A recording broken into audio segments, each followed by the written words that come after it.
So you have to find what works for you and your child, and don't assume just because something doesn't work for one that it won't work for the other. It's worth trying.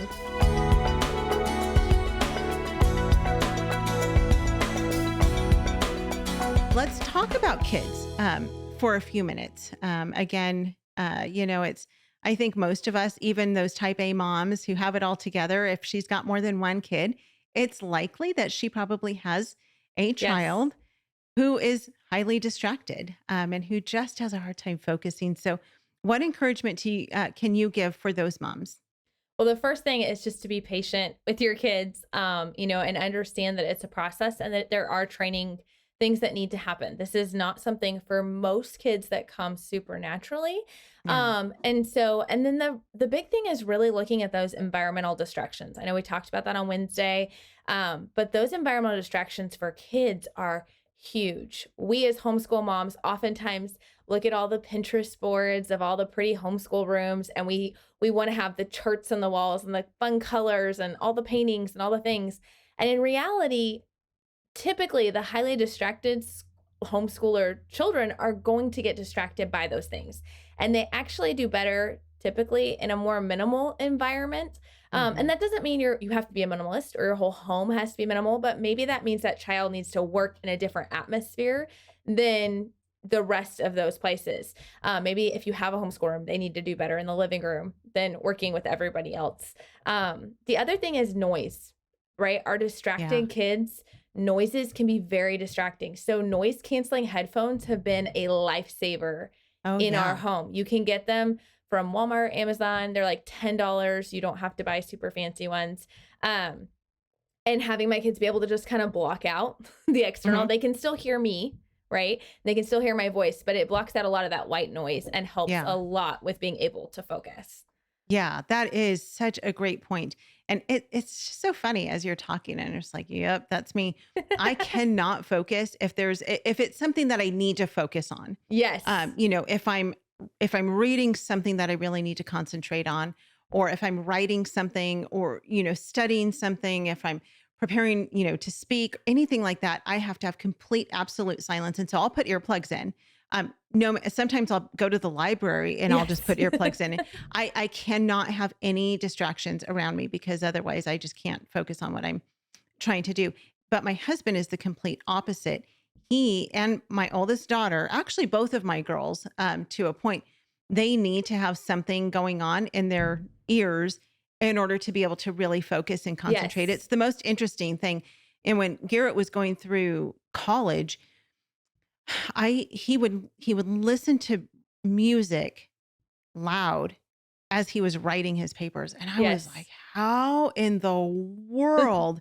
And he would say, I can't write without listening to music. I have kids like that as well. And oftentimes it tends to hit around middle school, at least in our home, is when they start needing that music more. We have boundaries around that. So if you have kids who love to listen to music, at least in our home, what we have found to work is we say you can have music, but it has to be without lyrics. Because the second there's lyrics going, your mind's kind of getting spent in two different places. Right. And so, in most homeschoolers' minds, they probably envision, classical music being played throughout the home, Mozart, Beethoven. Right. Instead, in my home, I gave the parameters that it had to be without lyrics. And so we end up with a ton of techno music, which just kind of like, oh, that's funny. makes me crazy. But my boys are actually able to listen or to work so much better when they have that going. They also enjoy like the Piano Guys where they do all the fun music parodies and things like that. And so there are a lot of things that they just enjoy listening to, and it really does help them focus. So you have to find what works for you and your child, and don't assume just because something doesn't work for one that it won't work for the other. It's worth trying. And reducing the visual distractions. So I talked about the visual distractions on the walls, but for kids, sometimes making little barriers, taking those project boards that you can get from Walmart, like for science fairs, or even some manila file folders and taping them together to give your child a little bit of a private workspace. We also are a family who we're very picky about when we work all together. So we come together for group subjects, but when they're working individually, they kind of scatter throughout the house so they don't get distracted by each other. Right.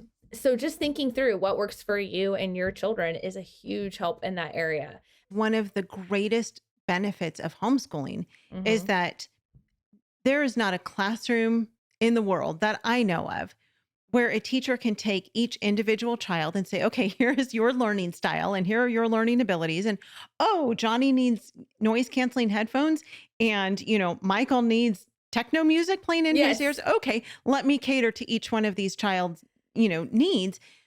You can't do that with kids in a classroom, but as their mom, we get to focus on what their needs are, what their abilities are, what their capabilities are.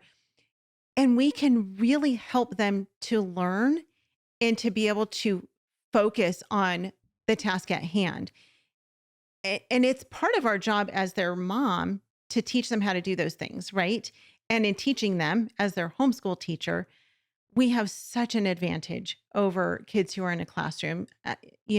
Kids, as we talk to moms, and still there are so many moms, especially those new homeschool moms, who think that when they sit down and read with their kids need to sit on their little carpet square with their legs crossed and their hands in their laps, crisscross applesauce, and be totally silent so that they can hear the book that you're reading to them.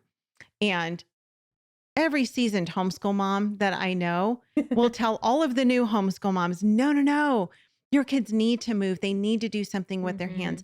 They need some kind of what a classroom teacher would think of as a distraction, right?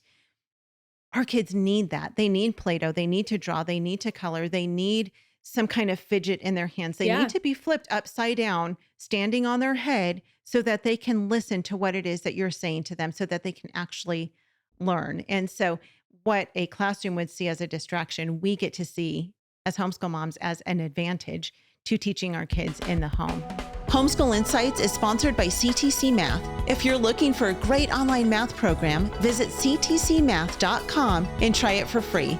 For more great homeschool inspiration and resources, listen to the Schoolhouse Rocked podcast every Monday, Wednesday, and Thursday.